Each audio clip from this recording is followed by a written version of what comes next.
Oi, pessoal, tudo bem? Aqui quem fala é a Isadora. A Catarina. A Bruna.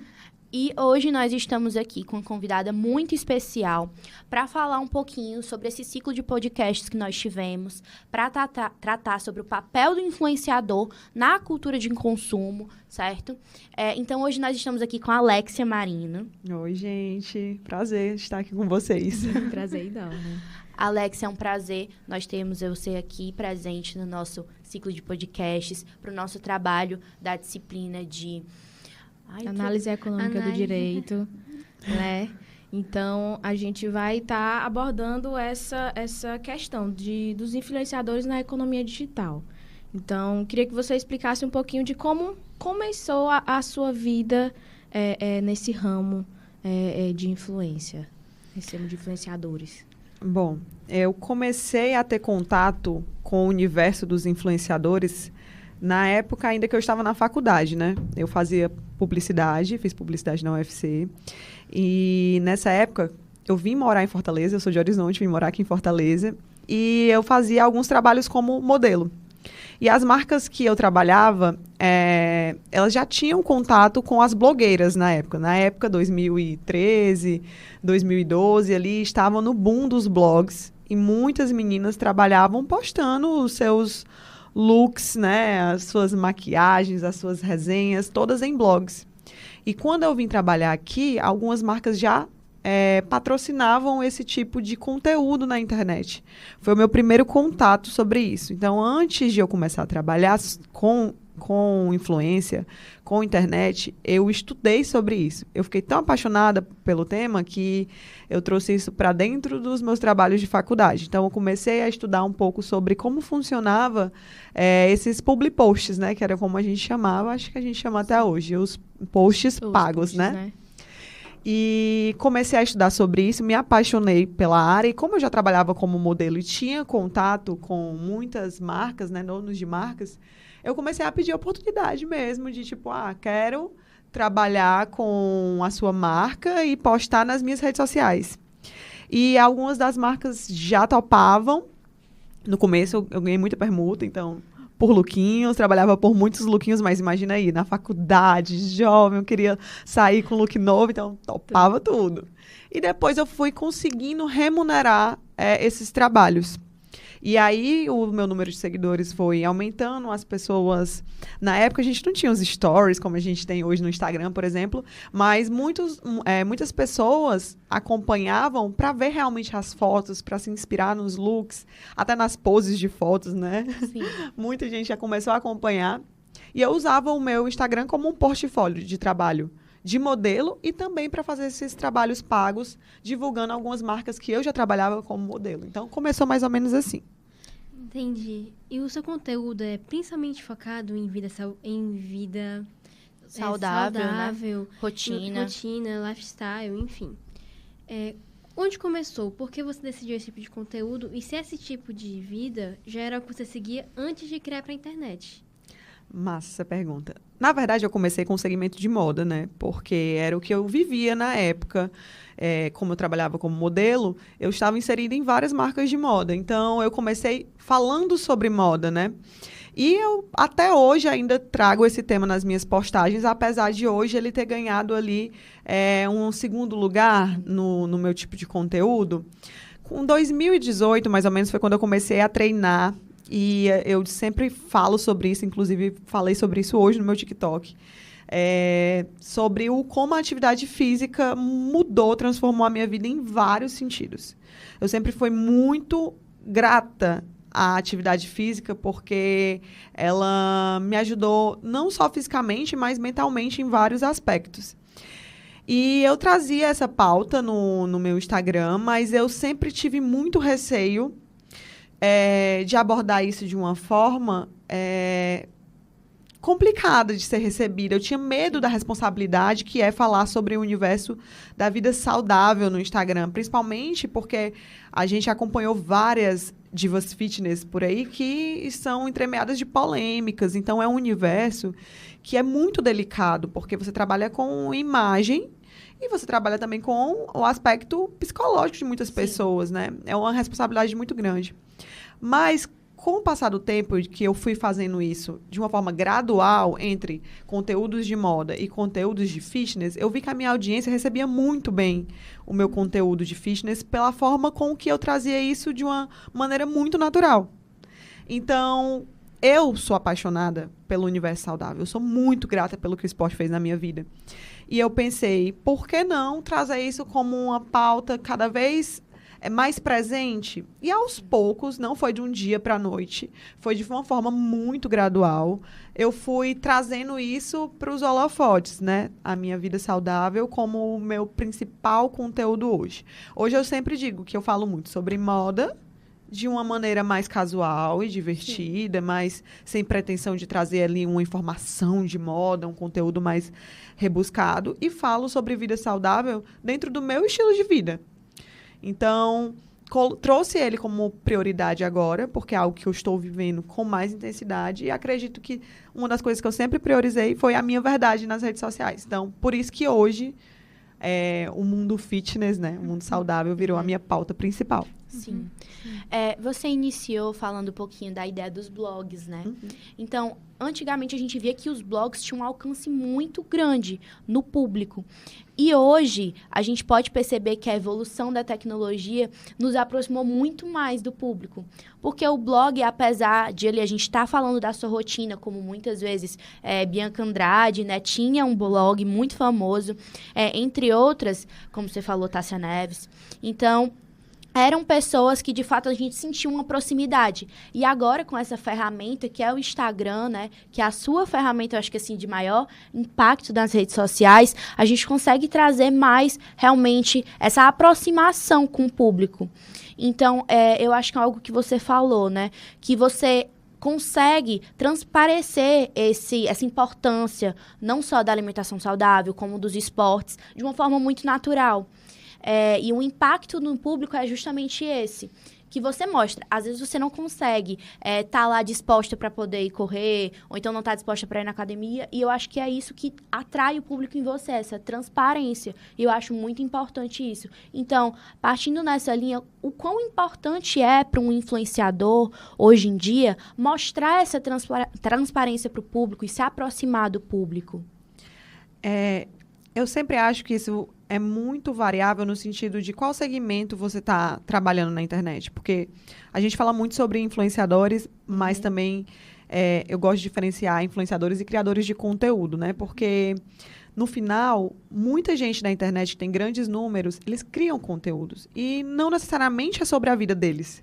Eu posso ser um criador de conteúdo e falar de moda, uma coisa bem segmentada, moda de alto padrão, luxo.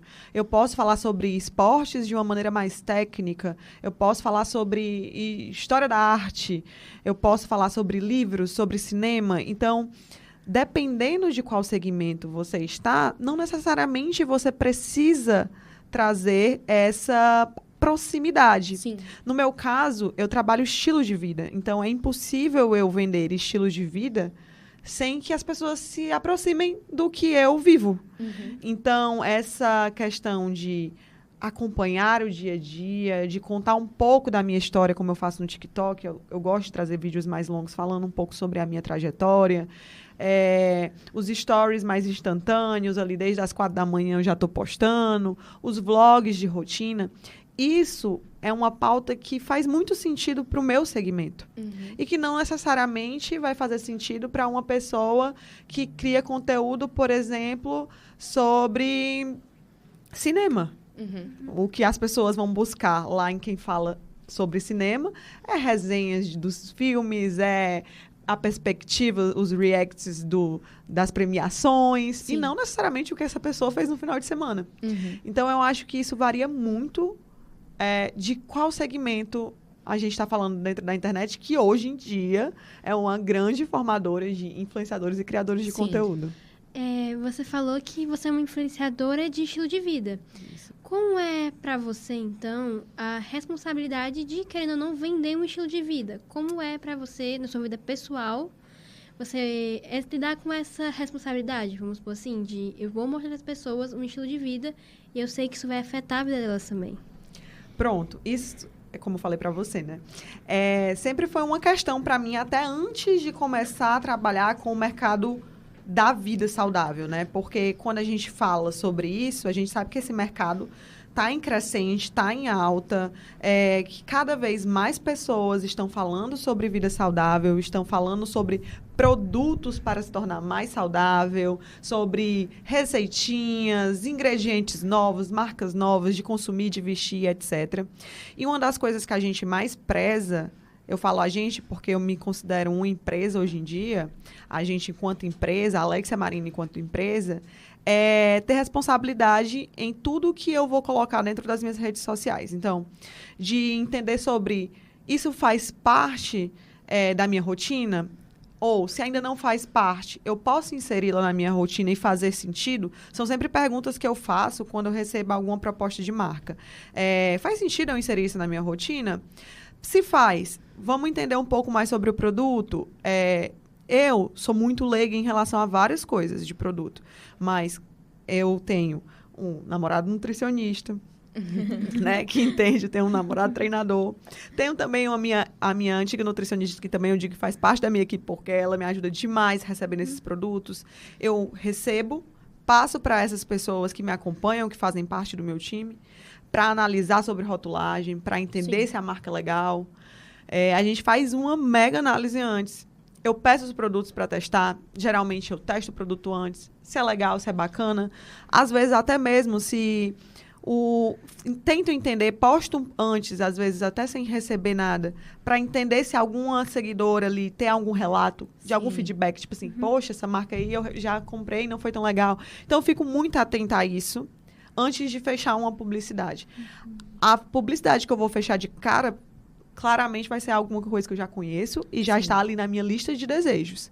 Mas não sendo, a gente tem essa responsabilidade. Até porque eu sempre digo que uma das coisas que o influenciador, a única coisa que o influenciador tem é a credibilidade dele. Se ele perde isso, consequentemente, ele vai perder trabalhos, ele vai perder público e é uma bola de neve. Até porque é uma responsabilidade muito grande, muito grande, né? É saúde, né? A gente está falando de saúde. A gente está falando de pessoas. Então, quando a gente olha para o Brasil, mais especificamente para o Ceará, a gente tem ali uma pluralidade muito grande, né? Tanto em questão econômica, né? Social. Sim. Então, é um impacto que vai ali, às vezes, mudar a vida da pessoa. Seja uma indicação que é ali não tão boa, não tão bem adequada. Então, não tem uma tabela nutricional legal, ou então gera algum impacto, algum componente, então ele vai impactar. Então, isso que você falou é muito importante, a credibilidade, né? O que é que eu vou estar indicando para aquelas pessoas que me seguem, que confiam em mim, que apostam no meu trabalho. E eu acho que isso é muito importante, é muito válido, principalmente, como você falou, no seu segmento, que trata sobre a saúde, bem-estar. Alexia, qual foi o seu maior problema com influência? Se você teve alguma consequência, alguma, como é que eu posso dizer, algum benefício durante a sua jornada na pandemia?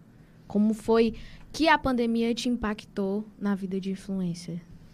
Engraçado falar sobre isso, porque nessa época a minha vida como influenciadora ainda não era o meu trabalho principal. Eu ainda não era 100% influenciadora nessa época. Nessa época, eu trabalhava na Verdes Mares. E eu trabalhava no setor de marketing de lá. Há muitos anos, passei 5 anos trabalhando na empresa. E eu já fazia isso em paralelo, né? Eu era influenciadora e também publicitária, trabalhando no setor de marketing. E eu lembro que, nessa época, a pandemia, tudo que estava acontecendo no mundo, ela trouxe um senso de urgência muito grande, no sentido de precisamos aproveitar a vida da maneira que a gente pode, tipo, a gente só tem o hoje, a nossa vida, né? Aquela questão de, tipo, trazer um senso de urgência no sentido de, tipo assim, eu tenho um sonho e eu quero fazer acontecer. E eu lembro que na pandemia foi quando eu decidi que eu queria me dedicar à internet. Nessa época, eu tinha meu trabalho, eu era feliz no meu trabalho, mas eu não era 100% feliz, porque eu me dividia. E aí, com essa questão da pandemia, eu lembro que eu decidi, não, vou trabalhar com internet. E, se você parar para pensar, nessa época, onde todos estavam em casa, nossa distração eram as redes sociais. Na internet. Sim. Então, foi algo meio que veio a pandemia, trouxe esse senso de urgência e, nesse momento, também foi um momento oportuno para você trabalhar suas redes. Então, eu lembro que foi bem no finalzinho da pandemia que eu saí do meu emprego, mas eu lembro que foi muito... como é que eu posso dizer? Que havia muitos holofotes para aquilo que estava sendo postado. Então, nessa época, eu apostei em várias coisas que eram o boom na época, como lives. Eu fazia muitas lives. E isso foi trazendo um público cada vez maior pro meu Instagram. Foi o começo do Reels. Sim, Então, tinha muitas trends. E muita gente, no começo dos Reels, eu lembro que as pessoas ficavam meio que ainda receosas de usar a ferramenta, no sentido de ser muita exposição. Sim. Às vezes você acabava se expondo nos stories, mas não queria colocar aquilo no feed. Sim. Então, eu lembro que, tipo assim, se a ferramenta colocou isso, eu vou usar essa oportunidade. E ali eu cresci muito. Então, imagina, pessoas em casa consumindo muito digital, você com aquela sede de criar, porque eu tinha acabado de sair do meu emprego, então, tipo assim, eu tinha que fazer acontecer. Então, era muita live e era muito Reels. E, assim, o meu Instagram, eu lembro que nos primeiros 3 meses que eu saí da empresa, eu ganhei 20 mil seguidores. Então, a pandemia, ela meio que trouxe isso, sabe? Tipo, pessoas ali disponíveis para consumir. Então, quem poderia usar e queria usar essa ferramenta em prol ou do seu negócio como influenciador, ou até do seu próprio negócio, quem usou e abusou pode ter certeza que se destacou de alguma maneira. Sim. Com certeza. E Alexia, qual é um conselho que você daria para aqueles que estão começando a querer ter uma vida na internet, a ser uma blogueira, ou então até vender um produto? Porque eu tô querendo começar a vender um produto no Instagram, já tenho até uma página e tudo. Queria saber qual é a dica para você ganhar mais seguidores, como é que aquilo vai lhe trazer um impacto econômico para poder as pessoas não ficar, como é que eu posso dizer? Como adentrar nesse mundo, né? E também as pessoas ficar ali, olhando você, julgando, querer comprar aquele seu produto. Estimular o público a comprar o seu produto. A principal dica que eu dou é que, por mais que você se inspire em conteúdos já existentes, em formatos já existentes, porque, enfim, ninguém aqui inventou a roda, né? Mas a gente vai consumindo ali coisas. Por exemplo, eu sou da área do fitness, eu vou consumir muitas pessoas que trazem esse tipo de conteúdo, seja no TikTok, seja no Instagram. E aí eu falo para você também, enquanto marca que quer lançar um produto, que quer ter um Instagram para sua marca, que também acompanhar marcas ou linhas de produtos que já são fortalecidas, que já existem. É você entender, consumir esse conteúdo, ver como a audiência está performando esse conteúdo e traduzir para a sua linguagem. E traduzir para o seu formato, seja no seu jeito de falar, no seu tom de voz, seja em alguma estética visual, porque às vezes você pode estar fazendo a mesma coisa, mas você tem uma estética diferente que vai fazer você ser lembrada. Porque, assim, uma das coisas que eu mais falo é que todo dia nasce um influenciador. Sim. Na internet. Todo dia nasce um influenciador. Por que todo dia nasce? Porque todos somos influenciadores. Eu não preciso ter 100 mil seguidores, 500 mil de seguidores, para eu influenciar alguém. Às vezes eu preciso nem ter uma página no Instagram para influenciar. Catarina, que diz que é low profile, ela não precisa das redes dela para sentar numa mesa e falar, pô, eu comprei um produto, ele é muito legal, olha como funciona, e ali 2 ou 3 pessoas comprarem também. Sim. Então, isso é uma premissa básica do marketing, que todos somos influenciadores. Como você vai se destacar em uma rede que dá oportunidade para todos produzirem, é o que da questão, entendeu? É como você vai se destacar, como as pessoas vão lembrar de você. É pelo seu jeito de falar, é pelo seu jeito de se vestir, é pelo local que você grava, é um jeito engraçado, é um jeito mais sério. Então, a dica que eu dou é, primeiro, buscar muitas referências. Às vezes as pessoas só copiam e fazem exatamente igual porque acham que está funcionando. Sim. Mas não é sobre copiar, é sobre, às vezes, você ali se inspirar e traduzir para a sua linguagem e dar o seu diferencial. Porque é muito difícil, dentro da internet, onde você é ali bombardeado num feed com várias e várias e várias publicações, com um algoritmo inteligentíssimo que sabe exatamente o que você gosta de ver. Você vai ver cada vez mais vídeos parecidos com o que você já gosta de ver. E como é que você vai fazer para se destacar? Sim. Eu acho que é um pouco também do que você estava falando, né?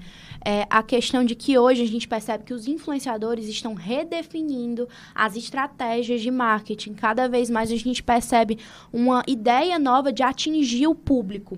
E também, acho que deixando de lado um pouquinho aquela publicidade tradicional, trazendo aquela ideia das publis. Então, cada dia estão surgindo novas formas de mostrar para os seguidores aquele produto, novos estilos de public post. Isso, public post. Então, é algo que a gente percebe muito e impacta muito, principalmente na sua área. Uhum. Eu acho que o ramo, né, da saúde, do esporte, às vezes a gente olha assim e parece um pouco limitado no sentido de publicidade mirabolante, porque é sua rotina, é seu dia a dia, né? Mas eu acho que você faz isso de uma forma muito natural. Então, como é que você pensa mais ou menos assim, como é que está por trás esse desenvolvimento de um produto que chega ali com uma publicidade? É muito louco pensar sobre isso, porque assim, eu sou influenciadora, mas eu também sou publicitária. Então, eu tive, assim, os dois lados, né? Eu já fui também uma contratante e como hoje eu sou uma contratada para produzir publicidade. E uma das questões que eu fico mais chateada de ainda acontecer muito é trazerem o formato engessado da publicidade tradicional para dentro das redes. Por quê? Quando se contrata um influenciador, quando se contrata um criador de conteúdo, o que a marca quer é se aproximar do público dele. Porque a marca, ela está interessada não no influenciador, mas sim no público que ele se comunica. Então, o que eu, como publicitária, consigo imaginar? Se eu vou contratar a Alexia, o que eu quero é que ela passe a mensagem do meu produto da maneira mais natural para ela, mais natural para o público dela, porque se ela está sendo natural, o público dela vai entender a linguagem melhor. E assim eu vou reverter em vendas, ou eu vou reverter em posicionamento, ou vou reverter em lembrança de marca. E, às vezes, eu fico triste por isso ainda não acontecer totalmente no dia a dia. Sim. Marcas ainda chegam para o influenciador e, às vezes, a marca está com uma campanha, por exemplo, a marca X de shampoo. Eu trabalho muito também com a parte de beleza, né? Autocuidado. Autocuidado. E aí, às vezes, a marca tá ali com uma propaganda na televisão que ela tem um slogan que funciona para a televisão. Vai funcionar para a televisão. Vai ter a diva lá com o seu cabelo maravilhoso na televisão, falando aquele slogan, e vai fazer total sentido. Porque quem está assistindo televisão já é acostumado com o formato tradicional da publicidade. E ela quer se sentir confortável vendo aquele tipo de formato, né? Só que quando ela contrata o influenciador e ela pede para que ele fale aquele slogan dentro de um dia a dia dele, numa situação totalmente quadrada, forçada, que claramente não aconteceria, ela quebra a coisa mais genuína que tem na internet, que é a naturalidade, a espontaneidade, é a linguagem, é o tom de voz do influenciador. Porque o influenciador, o criador de conteúdo, ele humaniza aquela marca, ele aproxima aquela marca do público. Então, quando tu usa a tua linguagem de um veículo tradicional, que tu usaria na rádio, num outdoor, num buzzdoor, numa publicidade de TV, tu joga dentro do digital, as pessoas estranham. E aí, isso reflete diretamente nos resultados da campanha. Eu entendo. Você falou sobre... você como publicitária, você falou de tipos de publicidade. Então, gostaria de saber a sua opinião sobre, muitas vezes, uma publicidade velada que acontece com alguns influenciadores. Isso é um tópico, assim, muito importante de a gente discutir, porque isso acontece muito, mas que muitas vezes isso acontece com marcas que não são profissionais. Porque hoje em dia, se você trabalha com uma grande marca, ele vai checar cada post que você fizer tem que ter. Porque está sendo cada vez mais cobrado. Hoje em dia, o budget de marketing digital dentro de grandes campanhas de marketing, de publicidade, é cada vez maior. A gente está trabalhando com budgets enormes, orçamentos enormes, influenciadores que cobram muito dinheiro. Sim. E quando a gente fala sobre muito dinheiro e muita visibilidade e muitos números, existem ali fiscalizações, acredito que vocês do direito não devem saber, que ficam em cima. Então, grandes marcas, elas não vão deixar. Se você recebe um briefing hoje de uma grande marca, a primeira coisa que vai ter lá é sinalizar.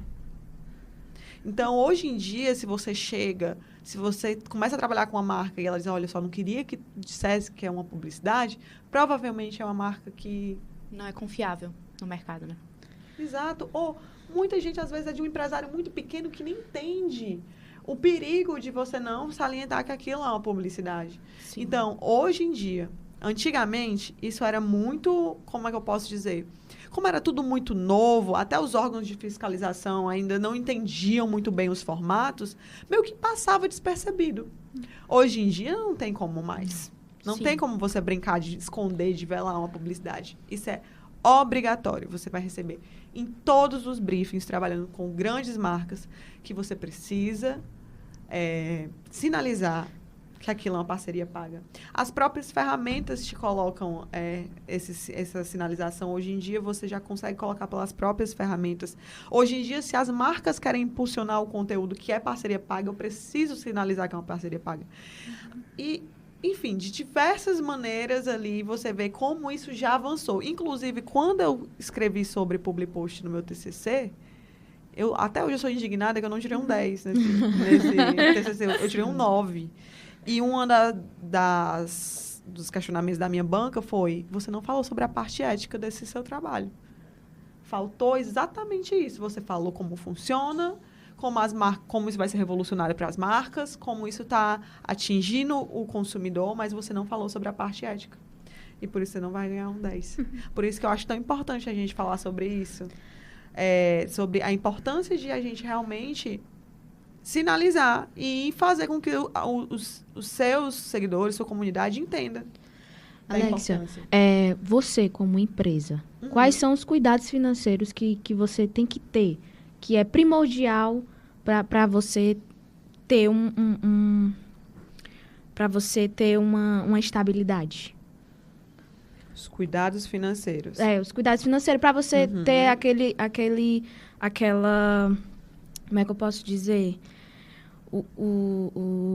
Você se manter. Como é que você se mantém? É tipo a organização financeira da minha empresa, Sim, né? isso. Como é que você faz para você se manter no seu mês, no seu ano? A sua empresa, o que é que ela faz em questão de fiscalização, como você falou, os cuidados da fiscalização? É muito legal isso, porque quando eu comecei a trabalhar com isso, ele era meu segundo, era como se fosse assim, minha segunda opção. Então, eu fazia por fora, era um bico. E aí, quando é bico, eu lembro que eu até comentei com os amigos meus esses dias que eu chegava para fazer os trabalhos, eu recebia era em dinheiro. Eu saía com os blocos de dinheiro, assim. Eu fazia muito trabalho em feira, em centro fashion, sabe? Com galera, assim, que, tipo, às vezes está começando um negócio, às vezes não tem nem um CNPJ direito, sabe? Então, eu também não tinha. Recebi o dinheiro e é isso, eu vou comprar minhas coisinhas com esse dinheiro. Aí, o que é que aconteceu? Quando eu comecei a crescer, e eu comecei a me deparar com a oportunidade de trabalhar com grandes marcas, aí eu nunca vou esquecer disso. Eu recebi um e-mail, eu lembro que a primeira marca grande que eu recebi, uma proposta, foi da P&G. E aí eles queriam um trabalho x, tal. Passei o orçamento, eles aprovaram meu orçamento e tal. Precisamos de NF. E eu, o que é NF? Não sabia nem o que era uma nota fiscal, gente, na época. Tipo, lá no começo dos primórdios, não sabia nem o que era uma nota fiscal. E eu tive que começar a pensar sobre isso. Tipo, meu Deus, eu tenho que justificar as entradas e as saídas do meu dinheiro. Eu preciso regulamentar isso. E assim que eu saí da empresa, eu pensei, eu quero deixar tudo o mais profissional possível. Porque eu quero que as pessoas me enxerguem não como uma influenciadora que brinca de postar coisas na internet, mas como uma empresa que gera negócios, que gera empregos, que, enfim, que está vivo dentro do mercado. Então, a primeira coisa que eu fui atrás foi de uma contabilidade. E aí, com a contabilidade, veio várias dúvidas, várias coisas que a gata da publicidade não entendia, mas que é um aprendizado diário. Hoje, a minha empresa, de 2 pessoas, que trabalha eu e a Eloá, que está aqui com a gente, minha assessora, a gente, todo dia, até hoje, a gente já melhorou muito nesse quesito. Muito. Até porque hoje a Eloá trabalha para mim e hoje a Eloá tem a empresa dela. Quando a Eloá trabalhava para mim, ela era psicóloga e ela veio me ajudar como amiga. E hoje ela tem a empresa dela e ela trabalha e presta serviço para mim. Ela emite nota fiscal para mim. Então, foram várias coisinhas que eu precisei me organizar para, quando eu receber um dinheiro, eu justificar a entrada desse dinheiro. Quando eu presto um serviço, eu emito as minhas notas. Então, são várias coisinhas que eu precisei melhorar. Tudo isso, obviamente, você vai se profissionalizando, vão vindo mais gastos, mas também vão vindo, né, outros retornos financeiros. A gente vai crescendo, sair de MEI para ME com um pouco tempo, menos de um ano, meses. E eu precisei me organizar também, porque, entenda, você vê o dinheiro entrando. Aquele dinheiro é o meu salário? Uhum. Quanto eu tô tendo de gasto em cima disso, né? Eu tô pagando X de imposto, tô pagando contabilidade, tô pagando funcionário, tô pagando filmmaker, tô pagando editor. Quando tá saindo, quando tá entrando? Tudo que entra é o que eu tenho, é o que eu ganho, eu vou viver a minha vida com esse dinheiro. Esse dinheiro é certo todo mês? Não é. Varia. Tem meses que eu ganho mais, tem meses que a minha... No caso, tem meses que a minha empresa ganha mais, tem meses que a minha empresa fatura menos. Isso é muito de acordo com o próprio mercado mesmo, com a demanda do próprio mercado. E eu tenho que me organizar financeiramente para isso. Então, uma das primeiras coisas que eu fiz foi estabelecer o meu fixo. Eu tenho o meu salário, entenda? Então, tipo assim, a minha empresa, ela pode faturar X, mas eu não vou ganhar X. Não é o que eu ganho. A minha empresa não é o que eu ganho. Então, o dinheiro da minha empresa, eu não mexo. Eu tenho o meu salário. Como a Eloá tem o salário dela. Como a minha contabilidade tem o valor dela por mês. E assim, sucessivamente. E eu conheço muitos influenciadores que não têm essa divisão. Sim. Uhum. Que o que entra é o que sai. É como se, tipo assim, o que eu ganho é o que eu posso gastar. E Alex, qual é a consequência? A consequência, por exemplo, você não conseguir fazer projetos como eu fiz a da corrida. Porque, pensa bem, a corrida, não sei, vamos primeiro contextualizar, Sim. né? Março? Foi março? Que mês que a gente tá? Foi março. A gente tá em abril, né? Foi mês passado. Março. Mês passado, eu realizei uma corrida, certo? Uma corrida para 250 pessoas, uma corrida de rua, uma experiência mesmo para 250 pessoas, com ativações de marca, com pontos de hidratação, com fotos gratuitas, enfim. Uma estrutura, uma né? estrutura. Enorme. E para eu tirar esse projeto do papel, eu precisava ter dinheiro em caixa na minha empresa. Por quê? Porque antes de os patrocinadores entrarem, eu já tinha gastos que eu precisava ter para investir. Eu tive que investir num designer para fazer toda a comunicação visual, de tudo que a gente tem, dos pórticos, tendas, camisas, bolsas, número de peito. Eu tive que pagar um designer, eu tive que colocar mais uma pessoa com a gente para ver a parte de planejamento, eu tive que custear a campanha de divulgação, porque a gente fez uma campanha de divulgação super profissional. Eu tive vários custos antes de entrar R$1. Na verdade, o dinheiro da corrida só entrou depois da corrida.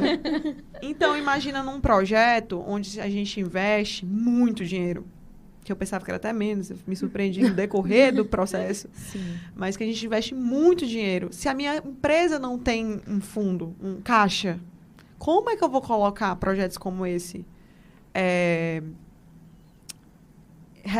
Como é que eu vou realizar um projeto como esse? E outra, vou trazer até para uma realidade que às vezes ninguém nem imagina, mas chega às vezes campanha pra gente, que fala assim, por exemplo, a gente quer a Alexia no evento tal, o evento vai ser em São Paulo, mas todos os custos vão ser de vocês, e Sim. depois vocês colocam o valor na nota, e a gente cobre todos os custos.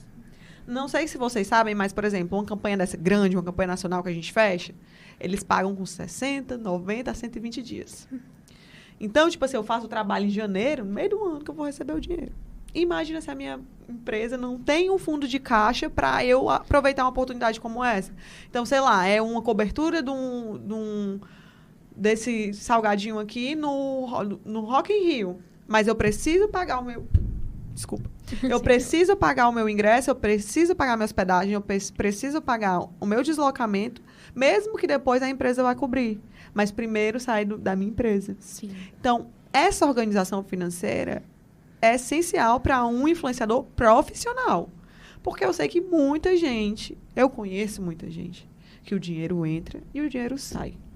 Eu acho que isso é uma coisa muito importante, porque eu, enquanto espectadora, eu não vou dizer que eu tinha uma visão do influenciador como empresa. Apesar da gente saber, o que ele transmite não é como se fosse uma empresa. É algo tão natural que a gente não imagina que por trás disso tem toda uma estrutura de empresa, realmente. Como você falou, tem a Alexia, que aparece pra gente, tem a Alexia empresa. Uhum. Então, acho que isso é muito importante, até porque a gente consegue acompanhar na mídia hoje em dia que as fiscalizações estão batendo na porta dos influenciadores. Então, cadê? Não declarou imposto? Como é que ocorre? Então, isso é uma segurança que o influenciador precisa ter para si, mas como para o público também. Porque imagina você tendo seu nome em páginas de fofoca dizendo que você descumpriu alguma regulamentação fiscal. O impacto disso é tremendo para a figura pública do influenciador e das marcas também. Então, é uma carga muito grande em cima de vocês, eu imagino, né? E partindo dessa linha, você citou muito essa história das viagens, né? Que às vezes vocês fazem muito. A gente está no Ceará, né?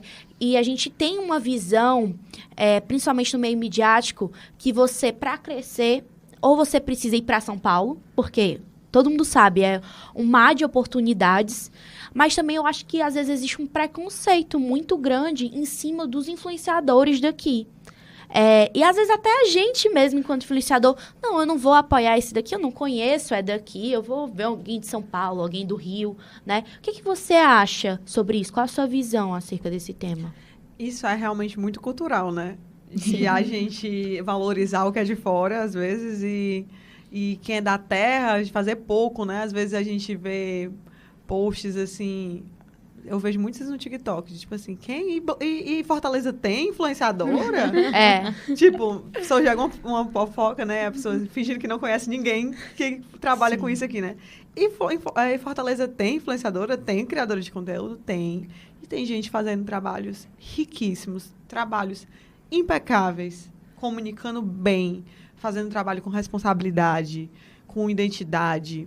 O que eu acho é que ainda se tem uma visão muito preconceituosa como um todo do nosso Nordeste, eu não falei do Ceará em específico.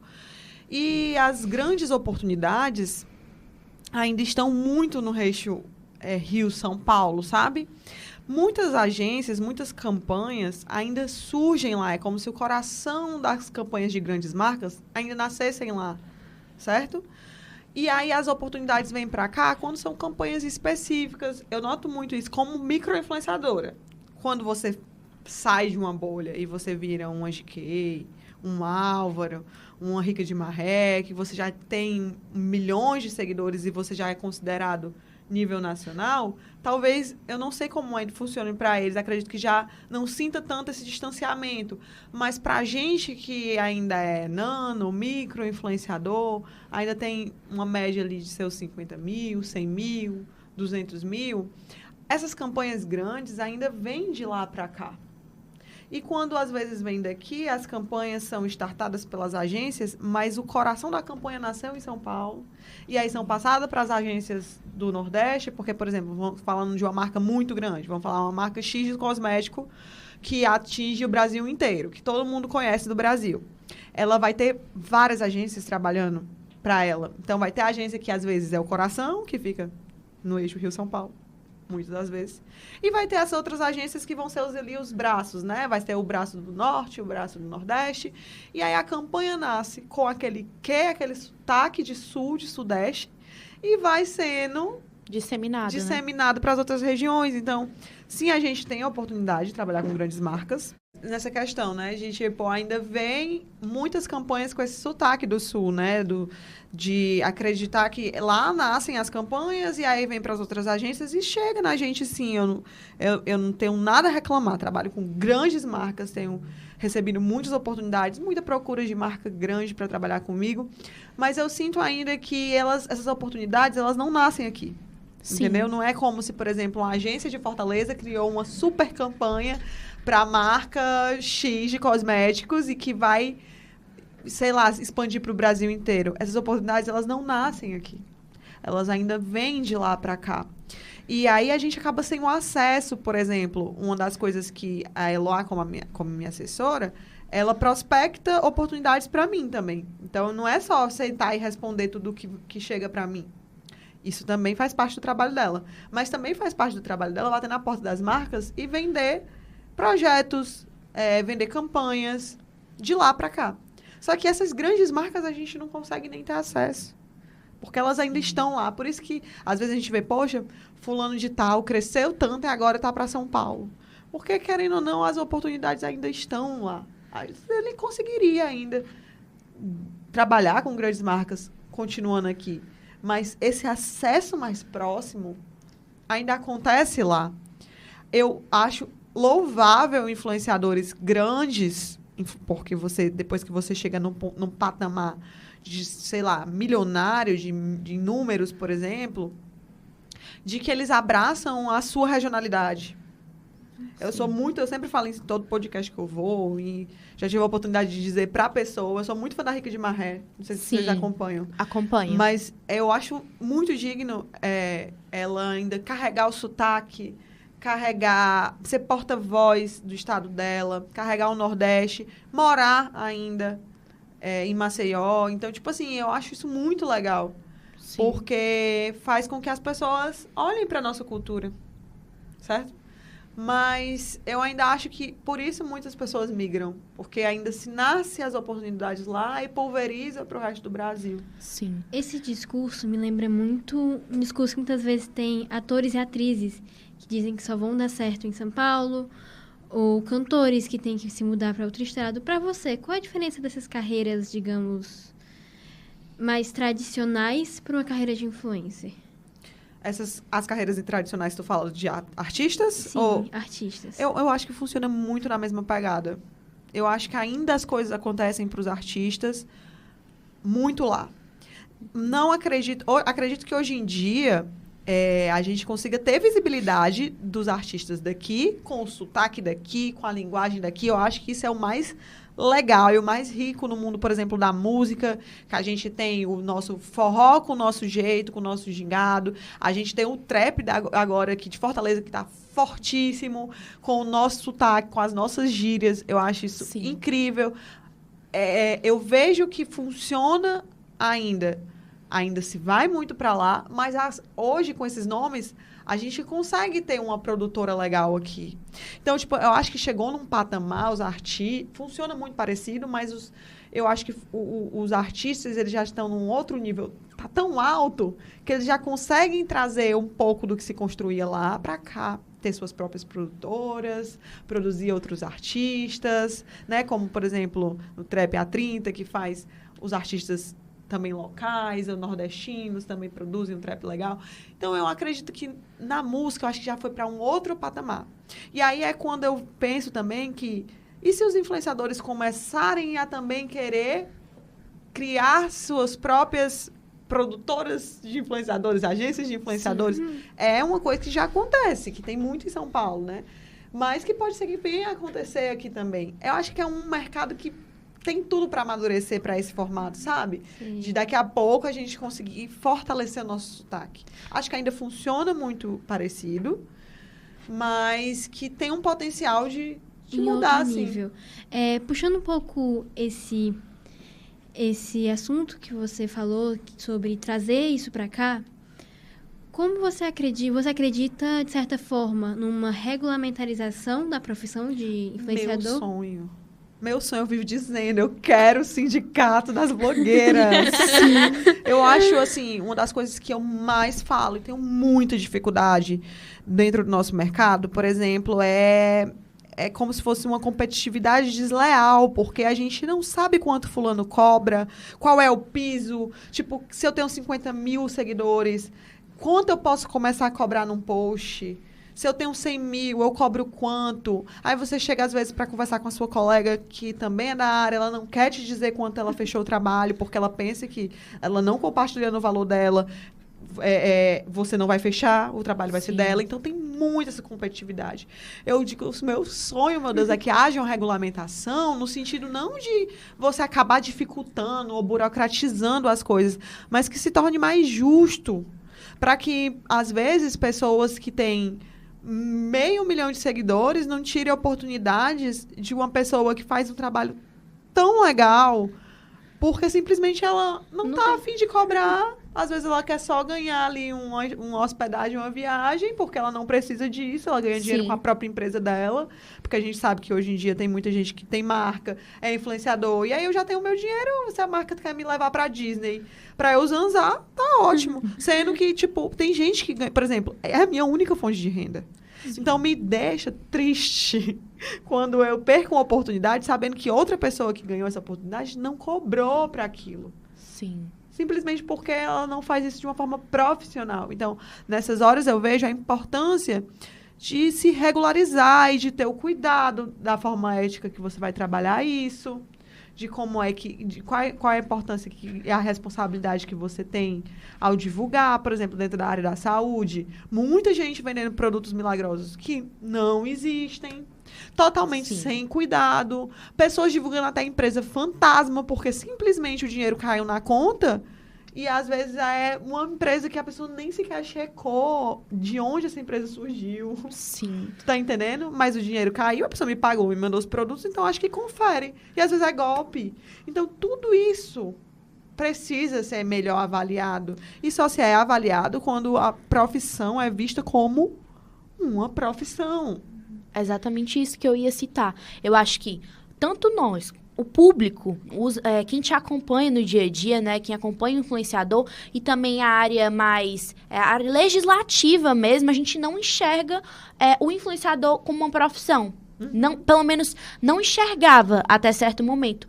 Porque hoje a gente olha Virgínia, a Raíssa Buck, né, que tá aqui, que mora aqui, que é influenciadora daqui, que tem marca aqui também. Então a gente olha para esses influenciadores e a gente consegue ter ali uma ideia de fato de profissão.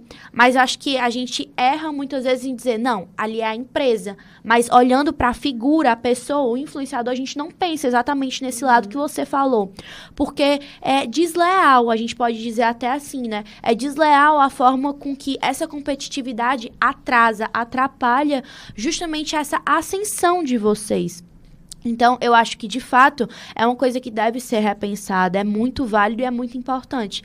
Porque a gente olha para as outras profissões, todas têm legislação, todas são regulamentadas, mas o influenciador, que hoje impacta tanto no nosso dia a dia, não tem esse olhar, não tem essa visão, que é muito importante, né? E quando a gente fala de influenciadores gigantescos como uma Virgínia, um Carlinhos Maia, um Whindersson Nunes, enfim, que são empresas, aí eu acho que já, dependendo do que eles forem divulgar, eu citei nomes até polêmicos, mas vamos dizer, pessoas grandes em números, que já são consideradas empresas, as coisas vão ser mais organizadas, eles vão trabalharem, não entra dinheiro, se a pessoa for uma pessoa profissional, de respeito e etc., trabalhe com empresas, enfim, nem vamos entrar nesse quesito, mas, teoricamente, vai ser tudo organizadinho. Só que, dentro desse nicho, dentro do mundo do mercado digital, de influenciadores, existe a pessoa gigante como a Virgínia, que não só tem a empresa dela como influenciadora, né, das mídias dela, como tem a WePink, que é a sua própria marca. Vou trazer para o meu segmento de vida saudável, tipo uma Manucity da vida, que também é a empresa Manucity como pessoa, mas tem a Good Day, tem tudo isso. Provavelmente, o dinheiro que entra, o dinheiro que sai, é tudo organizadinho, é tido como empresa. Mas e as meninas que estão começando lá embaixo? e que estão trabalhando com outras marcas que ainda não entendem como funciona o mercado, como é que fica? Entendeu? Se todo mundo é influenciador hoje, todo mundo tem esse direito, como é que, sabe? Como é que fica para essas meninas? Aí chegam, tipo, eu vou topar trabalhar para a marca de graça porque, mesmo eu tendo um número legal, mesmo eu tendo uma comunidade legal, mesmo eu gerando vendas, mesmo a empresa tendo 1000 resultados, só porque eu não sei como fazer isso, só porque não tem um piso. Não tem uma métrica, não tem uma métrica, eu não tenho um dado, eu não tenho uma disponibilidade. Porque, gente, vocês não imaginam as oportunidades que chegam pra gente de divulgar uma empresa que só depois de você vender 100 mil reais, elas vão te pagar 1% do que tu vendeu. Tu tá entendendo? Tipo assim, você acaba entrando num joguinho de gamificação ou de afiliados, e isso não é um trabalho, gente. Para vocês, seria uma forma de exploração? Eu acredito como uma forma. É como se você precisa me entregar, você precisa fazer o seu trabalho, e se você me der resultado, aí eu lhe pago. Tá Faz condicionado sentido a pra alguma coisa, vocês? né? Não. Eu não sei se faz sentido pra todo mundo. Não. É tipo assim, olha, eu vou contratar uma pessoa pra reformar a minha casa, depois que ela estiver pronta. Se eu gostar, eu pago. Mas se eu não gostar, um beijo, um abraço. Não faz sentido pra mim, não faz. E a gente já viu muito isso em publicidade, até naqueles concursos. Eu não sei se vocês já ouviram falar de, tipo assim, uma marca X fala, eu quero mudar a minha identidade visual. Vamos abrir um concurso e vários artistas, designers vão mandar. E o que eu gostar, eu vou pagar. Não faz sentido.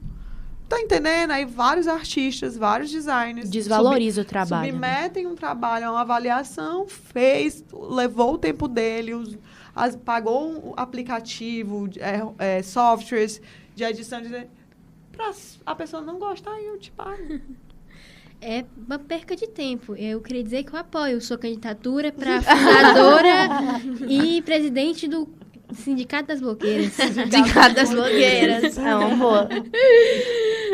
Uma coisa que eu penso muito quando eu, por um tempo na minha vida, eu segui muito influenciadores de vida saudável. Só que eu seguia homens. E eu parei de seguir porque eu acreditava que eles acabavam trazendo algo tóxico. Não estou dizendo que todos, mas isso pensei há 2, 3 anos atrás, uma garota de 15 anos. Como é pra você, mulher, criar nesse segmento? Hoje em dia, eu acho que com o boom da vida saudável, de vários perfis falando sobre isso, meio que eu me sinto mais confortável de comunicar. Porque hoje em dia, a gente saiu de uma comunicação da vida saudável como algo inalcançável, porque antes o que vendia era corpos inalcançáveis, receitas inacessíveis, uma dificuldade enorme de... Tipo assim, o que era interessante, como a pessoa ganhava público nesse segmento, o quão mais difícil ela deixar essa rotina. Quanto mais difícil você pudesse deixar a vida saudável, mais gente você iria atrair, porque é curioso. Olha, a pessoa só consegue esse resultado porque ela traz esses cogumelos da não sei da onde, porque ela planta a própria horta, porque o sal dela é a rosa do não sei da onde. Então, isso é o que chamava a atenção das pessoas. Porque, assim, a gente sabe que não é fácil. Se fosse fácil, todo mundo tinha uma rotina saudável. Não é fácil você ter a virada de chave de inserir uma atividade física e inserir uma alimentação legal no seu dia a dia. Não é fácil. A rotina mesmo te puxa muitas vezes para baixo. Você ainda encara a atividade física como algo extremamente obrigatório, chato, metódico, etc. Com o boom da vida saudável descomplicada no Instagram, hoje eu me sinto super confortável de comunicar sobre isso. Porque hoje em dia, o mais interessante é mostrar uma realidade possível. E, às vezes, o possível é muitas vezes imperfeito. Porque ser saudável não é ser perfeito. Muitas vezes, é ser constante na sua imperfeição. Tipo assim, eu tenho um momento complicado e achar na atividade física uma forma de desestressar, ou tudo bem se eu sair um pouco da dieta, se na minha semana eu consigo fazer algo o mais próximo possível, ou como eu vou facilitar a minha vida com a receita que só tem 3 ingredientes, como eu vou inserir produtos baratinhos na minha rotina. Então, hoje em dia, o ser saudável, o vender o lifestyle saudável se tornou muito mais confortável no sentido de, opa, eu não preciso ser perfeita. Eu tinha muito medo de entrar no segmento do fitness e muitas vezes, até em outras entrevistas, eu comentei, não, gente, eu não sou influenciadora fitness, eu não quero seguir esse caminho. E as pessoas ainda batem na tecla, mas tu comunica muito isso, como é? Não, mas eu não sou, eu sou da moda. Hoje eu não tenho medo de dizer, sou sim uma influenciadora de lifestyle, de vida saudável, e faço isso de uma maneira que eu aproxime isso das pessoas. Hoje mesmo eu postei no meu TikTok a minha real motivação de ter entrado na minha vida saudável, de ter mudado os meus hábitos, de ter começado uma atividade física. Muitas pessoas começam a se exercitar por conta de um corpo padrão, magro. E eu sempre fui uma menina lida como magra pela sociedade, apesar de eu não ser uma menina saudável sendo magra. Porque as pessoas confundem isso, né? Tipo, se ela é magra, ela é saudável. E muitas vezes não. E eu era sempre fui lida como uma pessoa magra, mas eu não era saudável. E eu comecei a minha rotina no mundo saudável porque eu estava vivendo uma fase muito ruim no meu relacionamento e eu comecei pela saúde mental mesmo. Tipo assim, eu precisava fazer algo para eu socializar. Porque eu não estava socializando. Eu estava vivendo em função do meu relacionamento. Então, a convite da minha amiga, Eloá, que está aqui comigo, minha assessora, disse, vamos conhecer o CrossFit. Foi aí que eu comecei o CrossFit. E ali eu fiz uma nova roda de amigos. E ali eu comecei a ver pessoas que gostam de esporte, gostam de falar sobre esporte. E tal hora, o meio faz a gente. Sim. Então, tipo assim, hoje, falar sobre essa realidade é que, às vezes, influencia de uma forma mais genuína muitas pessoas. É tipo, nossa, eu tenho uma história parecida com ela. Nossa, eu realmente estou passando por uma fase não tão legal, ou com a minha família, ou como namorado, ou na faculdade. E eu preciso, às vezes, só me reconectar com alguma coisa. E por que não com a atividade física? Então, esses discursos de vulnerabilidade, de imperfeição, hoje são bem mais aceitos. Sim, é uma identificação, né? Sim. O público se identifica enquanto consumidor, o papel realmente ali, a ideia que o influenciador está vendendo, mas eu acho que hoje em dia, principalmente no seu nicho, não necessariamente a gente está vendendo uma ideia, mas sim a nossa rotina, a nossa vida. E com o passar do tempo e com a evolução das mídias, a gente percebe que a gente está cada vez mais tirando essa barreira, essa ideia de que precisa ser tudo engessado e precisa ser essa perfeição, que é o que você acabou de falar. Então, rotinas reais, eu acho que quando consumidor, eu acho que isso é o que mais impacta no seu público, né? A gente precisa de uma rotina real. Então, a gente vendo essa rotina real, a gente é estimulado à prática de esportes, a prática de uma alimentação mais saudável, mas uma reeducação alimentar. E eu acho que isso é um impacto muito grande, até porque a gente olha, às vezes, para esses influenciadores do mundo fitness, né? Lifestyle, e a gente percebe que não tem, às vezes, esse compromisso com o quão aquilo vai impactar o público, né? Às vezes a gente percebe que aquele produto que ele está divulgando, a gente já falou aqui uma vez, não tem ali uma certificação, não passou por uma crivo, fiscalização. Exatamente isso. Mas eu sempre digo que, do mesmo jeito, no mercado dos influenciadores, como em qualquer outro segmento, se você falar de uma empresa, sei lá, que vende produto pet ou alimentício, etc. Vão ter várias empresas que vão ser comprometidas com o seu consumidor, com os seus valores, com o seu propósito, com o seu público, com quem usa, com quem não usa, que vai investir em tecnologia, que vai investir em qualidade, em fiscalização, em certificação, e vai ter empresa que não vai fazer isso. Sim. Várias empresas de suplementação, é só a gente ligar o jornal hoje e ver que várias empresas, que às vezes a gente compra uma creatina, pensando que é creatina, quando vê lá é uma maisena que está dentro do negócio. Então, tipo, vai ter empresas sérias e vai ter empresas que vão ter esse tipo de abordagem. E isso acontece dentro, no segmento, por exemplo, de suplementos, e acontece dentro dos influenciadores. E o que acontece, muitas vezes, é que influenciadores que não têm esses tipos de valores vão trabalhar com marcas que também não têm valores. E influenciadores que prezam pelos seus valores e pelo seu propósito vão trabalhar com marcas que se identificam, que têm valores e têm propósitos. Então, você vai sentir, às vezes, até a sua própria comunidade. Às vezes, a própria comunidade, quando você só junta a internet, quando você vira influenciador, você junta um monte de gente parecido com seus pensamentos. As pessoas gostam de seguir pessoas que reforçam suas crenças, né?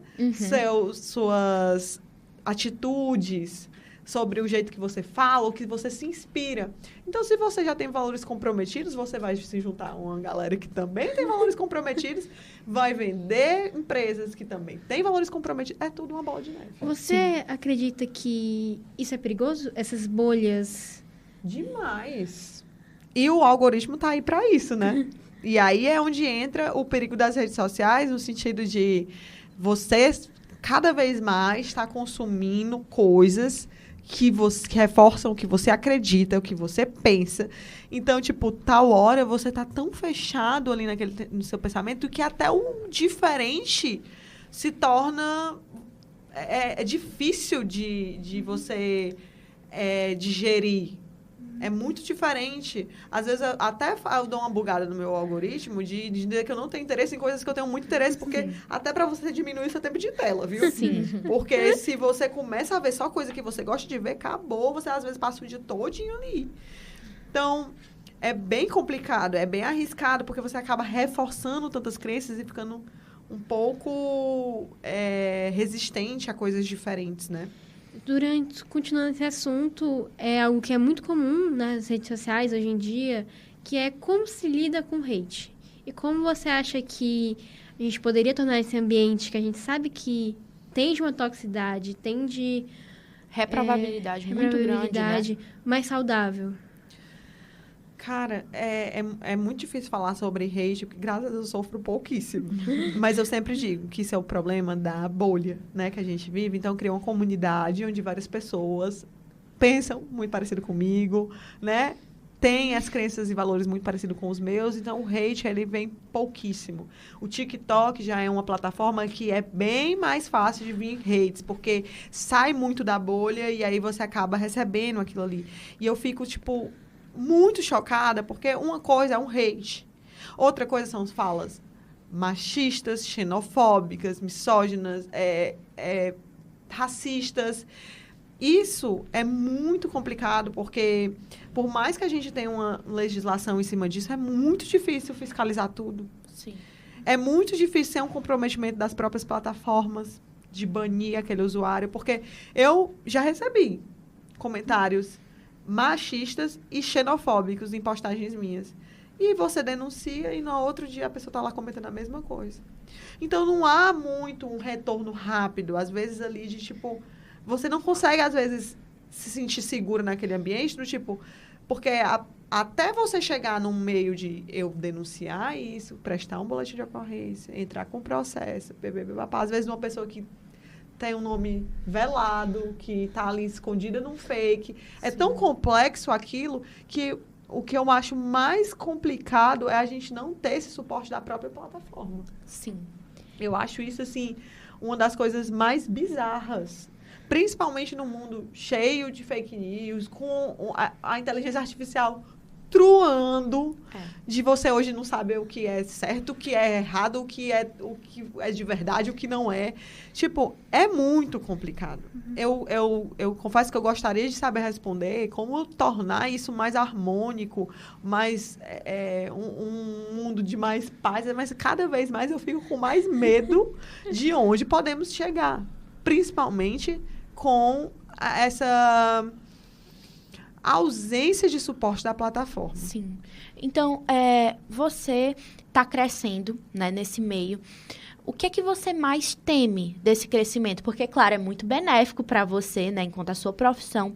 Mas o que é que você teme desse crescimento? Eu acho que... Vou pensar um pouco, pera. O que eu mais temo desse crescimento? Primeiro, a responsabilidade sempre aumenta. Eu sempre notei isso, que você vai ganhando públicos novos, que às vezes não te conhecem, porque eu tenho umas minhas seguidoras que me acompanharam, sei lá, desde a época que eu era CLT. Sim. Então, elas meio que entendem cada processo da minha jornada e torcem e admiram e, sabe, elas entendem de onde eu vim e aonde eu cheguei. Mas muitas vezes públicos novos vão chegando e meio que não te conhecem e entram com um julgamento, com alguma problematização de... Por exemplo, eu noto que com essa minha dinâmica de postar a minha realidade, meu estilo de vida, vem muita gente que, às vezes, nem me segue, mas acompanha ali, gosta de assistir, para criticar, né? E fala assim que eu vendo uma coisa impossível, que é muito fácil para quem vem de berço de ouro, para quem nunca precisou pegar um ônibus, para quem nunca... Sabe? E isso é muito complicado, porque eu posso perder a minha energia discutindo com essas pessoas, ou eu posso ignorá-las e continuar criando em cima do meu propósito. Eu escolho o segundo caminho, mas não digo que é fácil ignorar. Aí precisa de muita terapia. Sim. Porque você, às vezes, se perde com a vontade ali de, tipo assim, cara, eu preciso explicar para essa pessoa que a minha realidade é essa, eu vi disso. Não preciso. Elas não vão escutar, esse é o ponto. Elas vão querer criticar. Quando eu comecei a correr, foi muito isso, porque faz menos de um ano que eu comecei a correr. Mas as pessoas...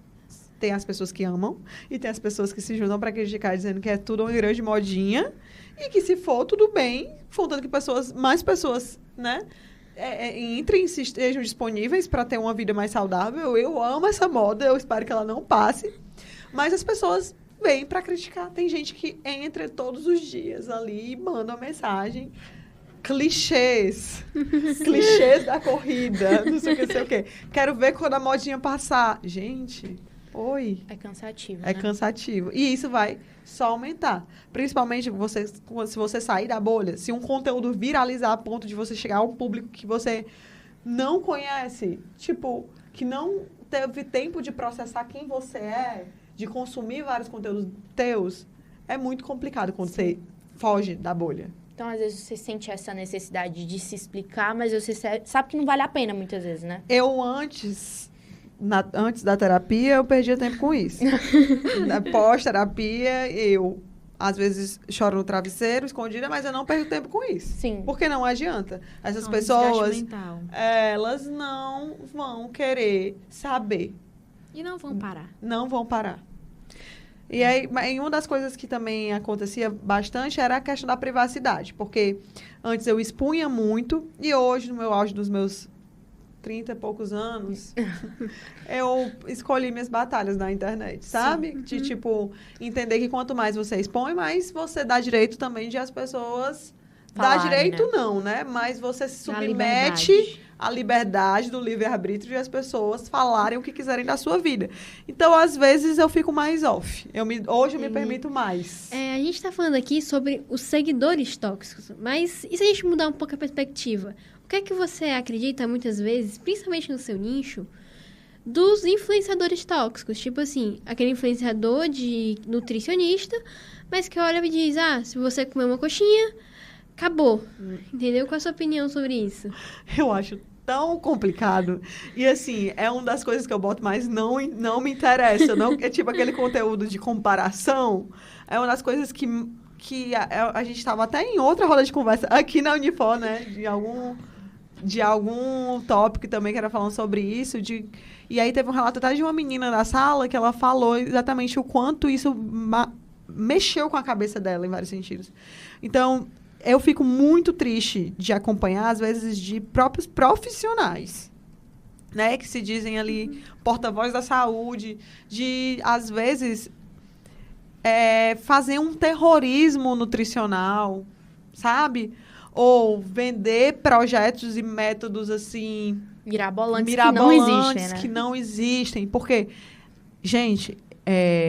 Eu, além de influenciadora, eu sou empresária. Eu quero ganhar dinheiro com isso. Eu não falo sobre saúde só para falar sobre saúde. É também a minha fonte de renda, né? Não é à toa que os meus projetos estão aí, que eu fiz a corrida, que eu já fiz projetos com CrossFit também, etc. Mas você pode escolher fazer isso de uma maneira realmente interessante para as pessoas que vão... E responsável para as pessoas que vão te consumir. Mas a gente tem que entender que em tudo, em todos os segmentos, e em toda a comunidade, vai ter gente que vai se identificar com esse tipo de abordagem. É como se eu dissesse assim, vai ter público para isso. Porque se você vê, são esses posts que tem mais de 500 mil de curtidas. E vários compartilhamentos. A pessoa não se preocupa se está fazendo um desserviço ou não.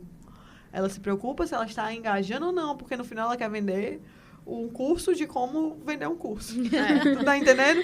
Então, tipo assim, é muito... Eu não digo que é só responsabilidade da comunidade, mas também é responsabilidade da comunidade escolher e filtrar aquilo que as pessoas que você vai consumir. Porque vai ter gente, sim. Como até numa mesa do bar, você vai sentar e vai sentar um amigo seu e vai falar uma atrocidade. Você, meu Deus... Não tem onde silenciar o seu amigo ali que está falando uma atrocidade. Mas na internet você tem. Então, a comunidade também tem poder. Se pessoas como essas estão ficando milionárias no sentido de seguidores ou até financeiro, é porque tem gente colocando essas pessoas lá. Então, a comunidade também tem poder. Você acredita que a plataforma, de alguma forma, favorece esse tipo de conteúdo mais polêmico? Com certeza. Com certeza, porque no final ainda é um robô.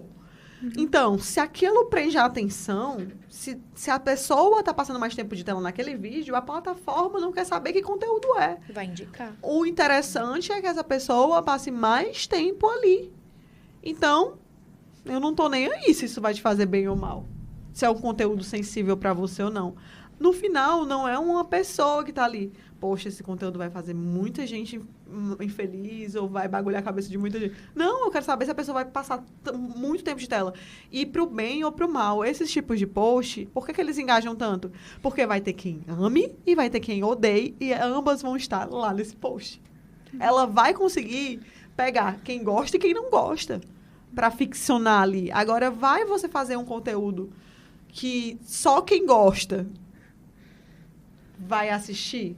É muito mais difícil da plataforma entregar, porque às vezes não vai dar tanto tempo de tela quanto alguém ali discutindo e brigando nos comentários. Sim. Ou compartilhando para amiga e diz, olha que atrocidade. No final não sabe se o compartilhamento é para algo bom ou para algo ruim. Então, às vezes, é melhor você nem responder, só passar, do que, enfim, você chegar, entrar e discutir. Cara, lá na plataforma tem não me interessa. Eu Não uso me interessa. muito. Eu também uso Muito não Uso me muito. interessa. Ou denunciar perfil. Sim. Tipo, eu nem sei se vai ter uma repercussão ou não. Se for alguma coisa, tipo assim, absurda, eu denuncio.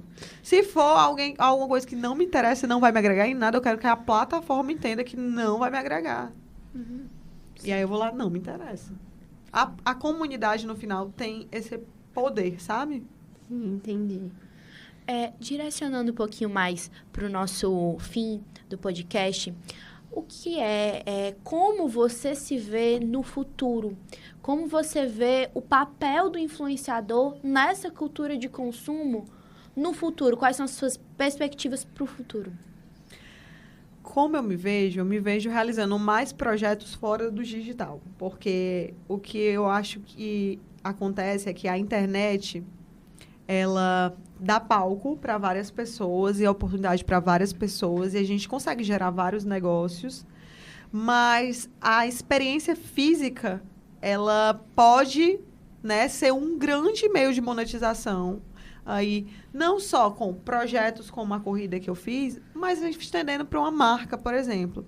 A gente vê que um boom agora que a gente tem é de influenciadores que têm suas próprias marcas. Ou que se associam aos seus nomes em sociedade mesmo com marcas. Assim, acho que se você falar sobre grandes influenciadores, nomes da internet, às vezes a gente nem imagina, mas o açaí tal é de uma pessoa da internet. A academia tal é de uma pessoa...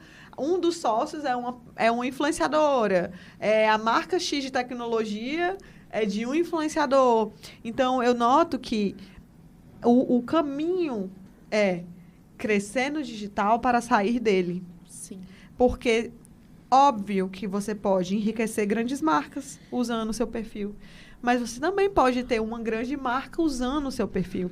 Então, eu acho que uma das coisas que eu penso é, se eu chegar, né, a um... Não que eu precise de um número muito grande para isso. Porque a gente também vê micro-influenciadoras que têm grandes marcas, às vezes maiores do que seu próprio perfil. Mas uma das tendências que eu vejo para outros influenciadores e vejo para mim também como caminho, é realmente isso. É crescer para fora do digital. No meio, usar do seu poder de influência e usar da sua comunidade como uma forma de não só monetizar para enriquecer outras marcas, mas para enriquecer a minha própria marca. Sim. Eu acho que essa é exatamente a linha que a gente está percebendo, né, com esse ciclo de podcasts, a ideia de que o influenciador vira um empresário. Ali nasce um empresário. Porque todos os dias a gente vê um influenciador nascendo, né, como você mesmo falou.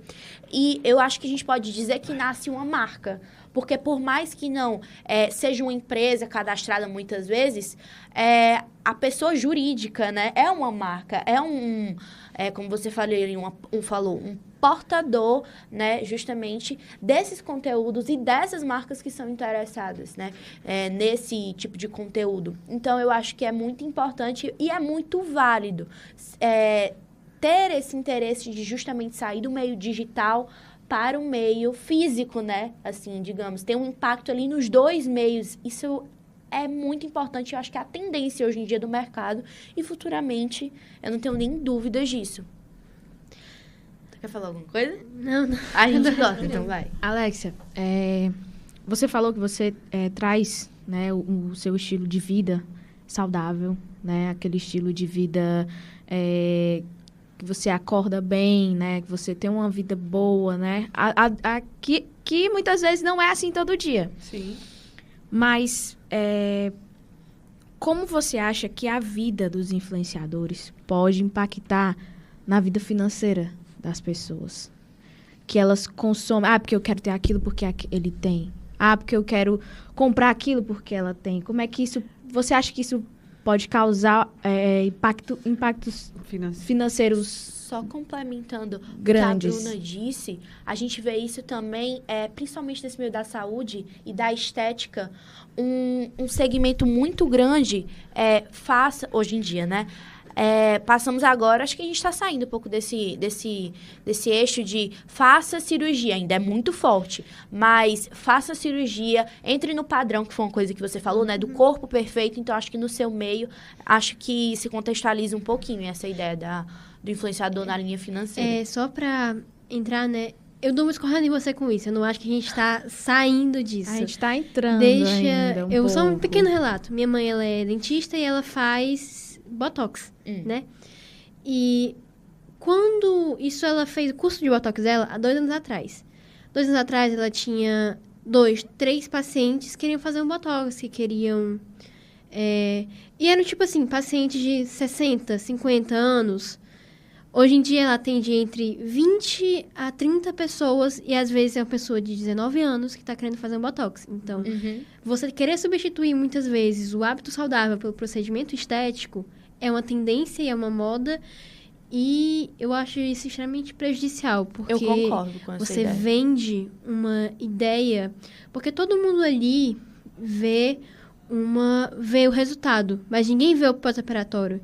Ninguém vê a cirurgia, ninguém vê o preço da cirurgia.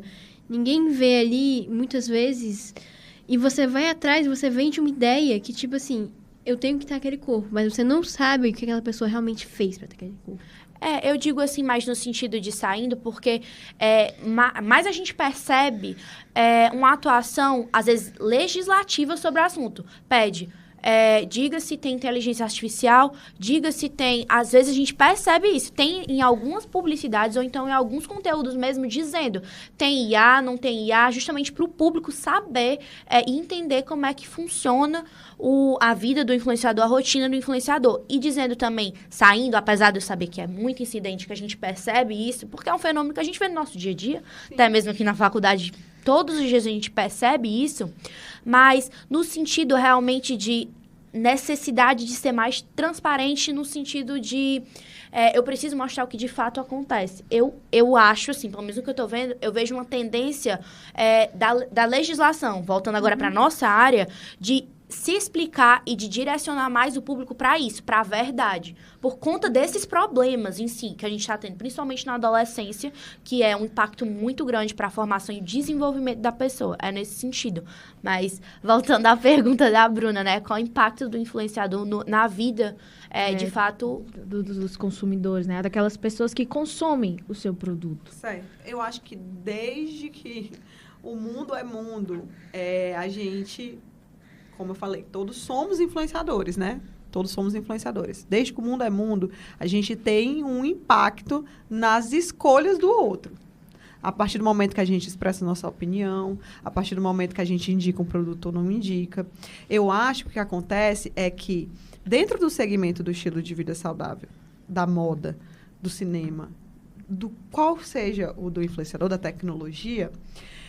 O influenciador, ele está gerando uma influência não só de atitude, mas também de compra, certo? E aí, dentro de cada segmento, nós vamos ter diversas oportunidades de compra. Eu sempre digo isso para a Eloá, porque, no final, nós somos um veículo, né? Somos uma mídia, e a gente ganha o dinheiro com publicidade, a minha empresa se mantém com publicidade, que a gente tem uma lacuna, que o meu conteúdo é da minha rotina, e dentro da minha rotina eu vou estar tendo contato com marcas desde a hora que eu acordo, a hora que eu vou dormir. Isso não é porque a Alex é influenciadora. Todas vocês, sendo influenciadoras, advogadas, estudantes de direito, enfim, sendo o que vocês forem, vocês vão ter contato com marcas. É o lençol que você está usando, o pijama, a escova de dente, a pasta, a escova de cabelo, o shampoo. Tudo isso é marca. Sim. Tudo isso é consumo. E o que é que o influenciador faz? Ele pega aquela lacuna, no caso eu, por exemplo, estilo de vida, e abro espaços dentro dessa rotina para gerar influência, gerar consumo e apresentar marcas. Eu não posso dizer que isso não acontece e que eu não procuro fazer isso. Porque esse é o meu trabalho. Sim. O meu trabalho é apresentar marcas para consumidores. Então, claramente, eu sei do impacto financeiro, social, econômico, de tudo que eu tenho na vida das pessoas que me acompanham. E essas pessoas que me acompanham, hoje em dia, sabendo o que é que o influenciador faz, elas entendem que muitas vezes... dentro do conteúdo que elas amam assistir, que é a minha rotina, o meu treino, a minha preparação para a minha maratona, etc., o meu gel, às vezes, é uma publicidade. Uhum. A roupa que eu estou usando é uma publicidade. São lacunas. Então, isso eu faço como trabalho. Esse é o meu trabalho. Eu impacto diretamente. Mas isso acontece, às vezes, sem você nem perceber. Às vezes, sem você nem receber. Às vezes, tu tá sentada aqui com a tua colega de faculdade e ela olha, mulher, que blusa linda, da onde foi que tu comprou? Ai, amiga, foi tal lugar, tá tendo um bazar, foi tanto. Acabou de fazer uma publicidade. De graça, sem receber. Tu pagou pela blusa e tu fez.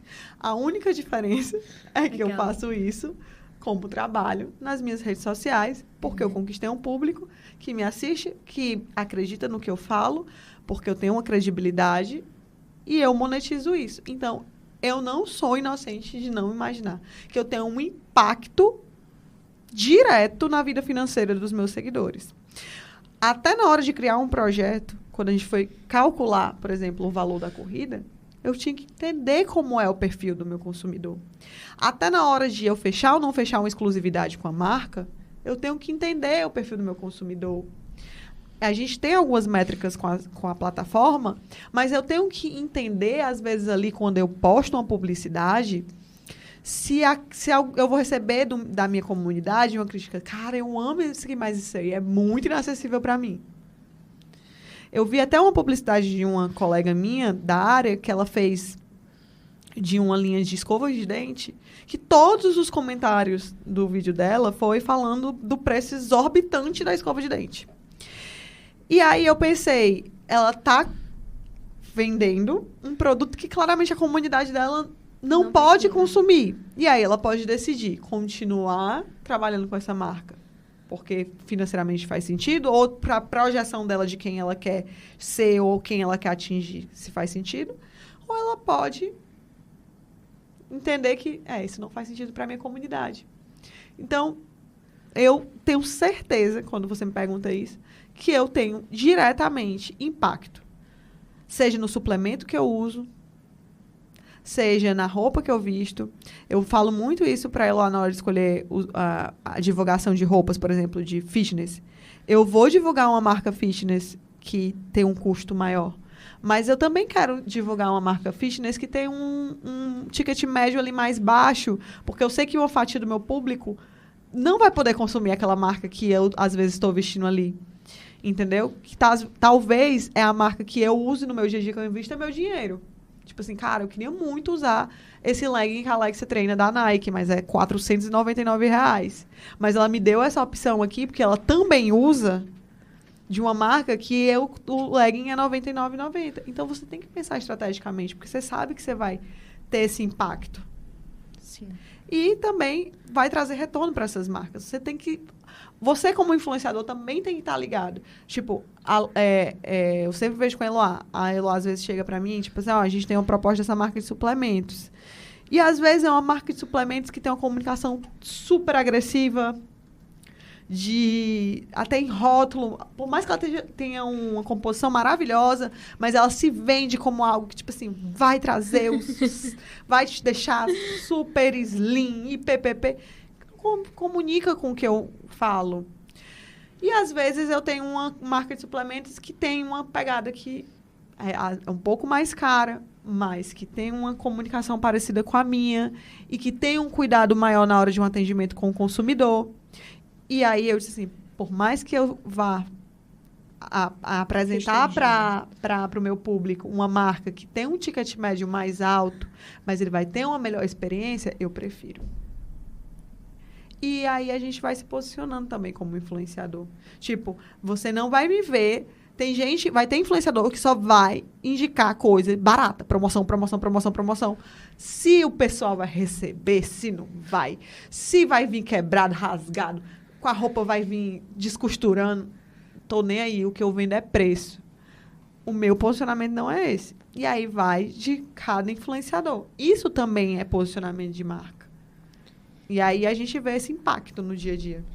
Seria buscar uma acessibilidade, mas com uma qualidade. Uma ponderação. E isso é muito de perfil. Por exemplo, você não vai me ver comunicando coisas, um suplemento de alto padrão. Tipo, tecnologiazinhos do não sei o que, não sei o que, não sei o que. Porque eu não consumiria, eu não tenho nem dinheiro pra isso, não faz parte da minha realidade, não combina nem com o copo que eu bebo água. Por que tipo, eu vou diluir essa creatina que vem nesse negócio BBP, que custa R$399 no meu copo de requeijão lá de casa, se não faz sentido pra mim? Então, não faz sentido pro meu público. São coisas que você precisa ter cuidado. Agora, se eu quero me posicionar, e aí é uma linguagem minha como marca. Tipo assim, se eu chegar, Eloá, a partir do ano que vem, eu não quero mais comunicar para ticket médio e baixo. Eu quero ser do alto padrão. Aí eu vou ter que mudar tudo. Eu vou ter que mudar a roupa que eu visto, a casa que eu moro, sabe? Sim. O carro que eu ando. Tudo isso para que faça sentido, porque fica desconexo. As pessoas veem que não é real aquilo ali. Uhum. Tanto para coisas de alto padrão, quanto coisas para baixíssimo padrão. Não sei se vocês já viram.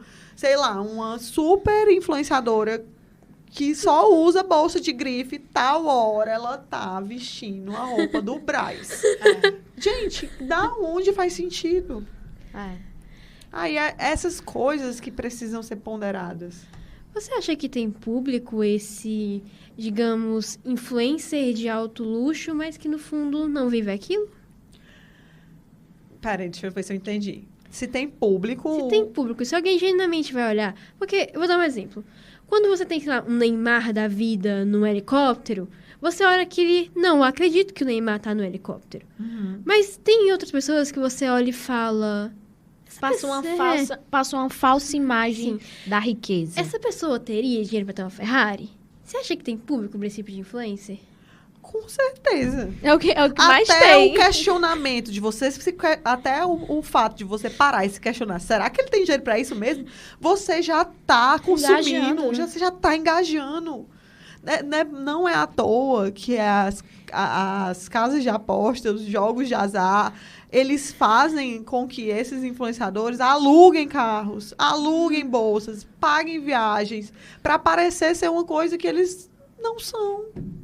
Para parecer que ascenderam de um dia para a noite. Sendo que, tipo assim, é vender uma falsa... Vai ter gente que vai ter discernimento e vai ter gente que não vai ter discernimento.